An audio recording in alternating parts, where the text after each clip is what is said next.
महाभारत के अंत में कृष्ण अश्वत्थामा को अमरता का श्राप देते हैं। इस कहानी का क्या मतलब है और आज ये हमारे लिए किस तरह से सार्थक है?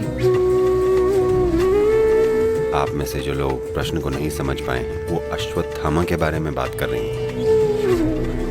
युद्ध के अंत में एक भीषण युद्ध के बाद जिसे दोनों पक्ष के लोग खुद के प्रति और इस तरह के युद्ध को जारी रखने वाले हर व्यक्ति के प्रति घृणा से भरे हुए थे। लगभग 1 लाख लोगों को मारने के बाद भी, वो भी उस समय जब जनसंख्या आज की तुलना में 10% भी नहीं थी, अश्वत्थामा वहां भी नहीं रुका। अपने क्रोध के चलते वो गया और उन बच्चों को भी मार दिया जो सो रहे थे। उसे जो अनुचित लगा उसका बदला लेने के लिए वो गया और सोते हुए सारे बच्चों के गले काट दिए। शायद कुछ गलत था, लेकिन ये थी उसकी करनी। तो कृष्ण ने उसे मृत्यु का श्राप नहीं दिया। उन्होंने कहा, मैं तुम्हें अमर होने का श्राप देता हूं। तुम्हें इसी अपराध बोध के साथ हमेशा रहना पड़ेगा।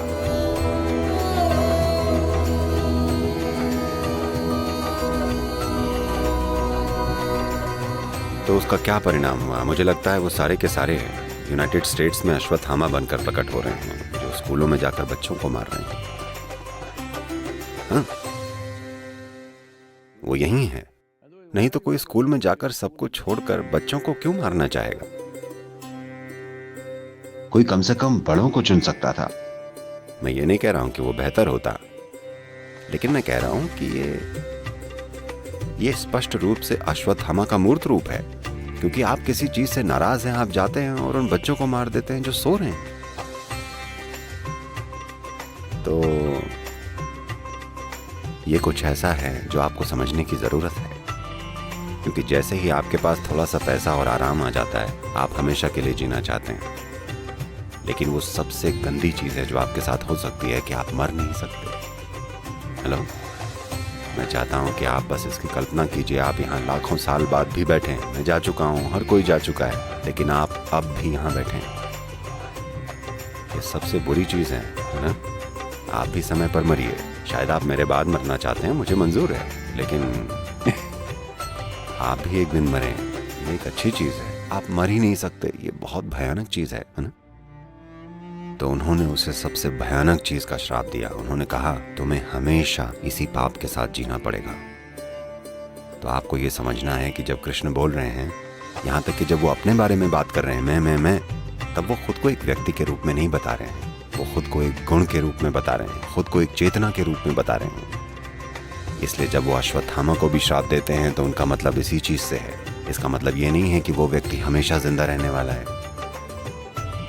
वो कहते हैं, वो लोग जो इस तरह के कृत्य किसी ऐसी चीज के कारण करते हैं जिससे वो क्रोधित हैं, जिससे वो चिढ़े हुए हैं, आप जाते हैं और जो बच्चे सो रहे हैं, आप जाते हैं और उन बच्चों को मार देते हैं जो सो रहे हैं। ऐसे लोगों को हमेशा कष्ट भोगना चाहिए, क्योंकि लोगों के बीच कई चीजें होती हैं। जब युद्ध होता है तब आप मारते हैं। ये होना नहीं चाहिए। उन्होंने हर संभव कोशिश करके देख ली कि ऐसा ना हो, पर जब ये हो ही गया तो उन्होंने कहा कि अब लड़ो। ऐसा नहीं कि आप युद्ध के मैदान में जाएं और कहें मैं नहीं लड़ूंगा। या तो आप युद्ध के मैदान में जाएं ही ना, और अगर आप वहां चले गए तो आपको लड़ना ही होगा। इसलिए उन्होंने कहा, लड़ो। They fought, everybody killed each other, so many people died. और उन्हें एक दूसरे को मारा। कितने लोग मारे गए, महान नायक मार गिराए गए, अच्छे लोग मरे, बुरे लोग मरे, हर तरह के लोगों की मौत हुई। पर जब ये खत्म हो गया तब आप जाकर बच्चों को मार देते हैं। ऐसे आदमी को हमेशा कष्ट भोगते रहना चाहिए। यही श्राप है, क्योंकि ऐसी कई चीजें हैं जो कि अच्छी नहीं है, लेकिन आप फिर भी करते हैं क्योंकि आप उस परिस्थिति में फंस गए हैं। ये उस स्थिति के खत्म हो जाने के बाद हुआ था, क्योंकि आप हार गए थे। अगर आप युद्ध जीत गए होते तो आप ऐसा न करते, पर क्योंकि आप युद्ध हार गए हैं, आप आक्रोश से भरे पड़े हैं, आप जाकर बच्चों को मार देते हैं। ये ठीक नहीं है। इसलिए आपको हमेशा दुख भोगना पड़ेगा। अमरता उस आदमी के लिए नहीं थी, बल्कि उस यातना के लिए थी जो आपके भीतर पैदा होती है। आप ऐसा कर सकते हैं, आप एक और जीवन ले सकते हैं, लेकिन आप बेहिसाब मात्रा में यात्रा से गुजरें, और ये आपके साथ हमेशा चलती रहनी चाहिए। वो बस यही कह रहे हैं, क्योंकि जीवन की प्रकृति ही ऐसी है। यहाँ कई चीजें हैं जो हम कर सकते हैं, लेकिन अगर आप कुछ पेंचों को खोल दें तो जरूरी चीजें ढह जाएंगी। यही वो बताने की कोशिश कर रहे हैं। देखिए, हम सब ने युद्ध लड़ा, हमने मारा, हमने कई चीजें की, हमने एक दूसरे के साथ थोड़ा बहुत छल किया, हर तरह की चीजें की, लेकिन अभी भी ये दुनिया इंसानों की है। जब युद्ध खत्म हो जाता है तो पीछे हट जाइए। कोई जीता कोई हारा, उससे पीछे हट जाइए, क्योंकि ये खत्म हो चुका है। नहीं, अब मैं रात में जाऊंगा और बच्चों को मारूंगा। आपके बच्चे जो सो रहे हैं, उन्हें सुरक्षा भी नहीं दी गई थी, क्योंकि किसी ने ऐसी कल्पना भी नहीं की थी कि कोई आएगा और बच्चों को सोते में मार देगा। नहीं तो उन्होंने सैनिकों का पहरा लगा दिया होता। उन्होंने नहीं लगाया, क्योंकि उन्हें लगा कि बच्चों को कौन मारेगा, युद्ध तो खत्म हो चुका है। तो अगर आप बहुत ज्यादा क्रोधित और बहुत ज्यादा शक्की हो जाते हैं तो आप ऐसी चीजें करके ही मानेंगे। ऐसा हुआ, एक अमेरिकी व्यक्ति मॉस्को गया। मैं ये जोक सुना सकता हूं ना? एक अमेरिकी व्यक्ति मॉस्को पहुंचा। क्योंकि आप इतनी ज्यादा हॉलीवुड फिल्में देखते हैं तो आपको लगता है मॉस्को यानी जैसे ही आप एयरपोर्ट से बाहर निकलेंगे, केजीबी वाले आप पर लेफ्ट राइट सेंटर से नजर रखेंगे। हर जगह जासूस खड़े होंगे और आपको घूर रहे होंगे, यू नो, क्योंकि आपकी पूरी मानसिकता हॉलीवुड वाली है। कोई अखबार पढ़ रहा है और उसके ऊपर से आपको देख रहा है। हर चीज शक के दायरे में है। टैक्सी ड्राइवर एक जासूस है, हर बंदा जासूस है। तो ऐसी मानसिकता के साथ वो मॉस्को गया, वहां पहुंचा और हर चीज पर शक करते हुए वो अपने होटल के कमरे में गया। फिर उसने चारों तरफ नजर दौड़ाई, शायद यहाँ कैमरे लगे हों, यू नो। फिर उसने वैसे ही खोलना शुरू किया जैसे आमतौर पर जेम्स बॉन्ड खोलता है। उसने फोन का माइक्रोफोन खोला, हर चीज बाहर निकाल दी। फिर यहाँ वहाँ हर जगह उसने बिजली के बल्बों में देखा, इसे उसे फायर अलार्म को, उसने माइक्रोफोन और सब चीजों के लिए हर चीज छान मारी। जब उसे कुछ नहीं मिला तो उसने सोचा ये जरूर यहीं कहीं होना चाहिए, और फिर वो बेड के नीचे रेंग कर गया। वहां उसे मेटल की एक बड़ी सी प्लेट दिखी, उसमें 8 स्क्रू जड़े थे। वाह, यही है, मिल गया मुझे। और तब उसने अपना स्विस आर्मी वाला चाकू निकाला।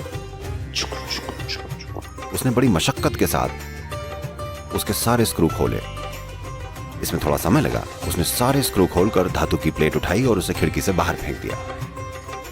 कुछ ही मिनटों में होटल के सामने बहुत सारा शोरगुल सुनाई देने लगा। एम्बुलेंस, पुलिस की गाड़ियां, ये और वो, पा पा पू पू, ये सब कुछ हो रहा था। वो नीचे देखने के लिए गया, क्या है इतनी सारी कारें, एम्बुलेंस और ये सब क्यों है? तब उसने फोन उठाया और रिसेप्शन को लगाकर पूछा, होटल में हो क्या रहा है? कहीं आग लगी है क्या? यहाँ कुछ हुआ है क्या? कोई बॉम्ब है? उन्होंने कहा नहीं, चौथे माले पर झूमर टूटकर नीचे गिर गया है। लोग खाना खा रहे थे और ये उन पर आकर गिरा।